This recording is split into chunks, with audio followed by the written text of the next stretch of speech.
اهلا بيكم في فيديو جديد. النهارده هنتكلم عن الايد في اللهجه المصريه. وبصراحه المصريين ما سابوش حاجه في الايد الا وقالوا عليها حاجه. يعني مثلا ايده بيضه، يعني صاحب فضل وخير ومعروف.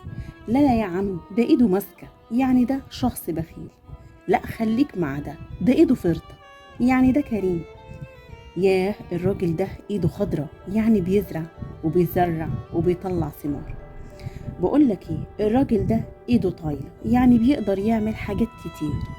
الراجل ده ايده واصلة، يعني عنده واسطة قوية.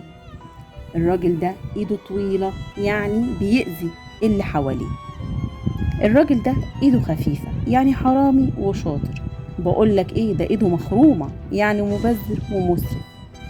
ياه ده ايده على قلبه، يعني بيخاف كتير.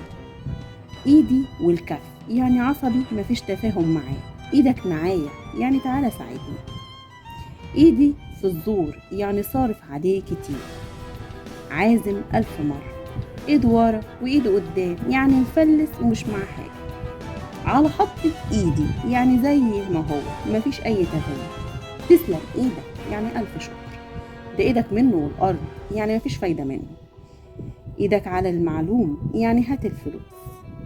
والايد قصيرة، يعني مفلس. ايدي على كتفك، يعني يا ريت. اللي ايده في المية مش زي اللي ايده في النار، يعني مش حاسس بيه.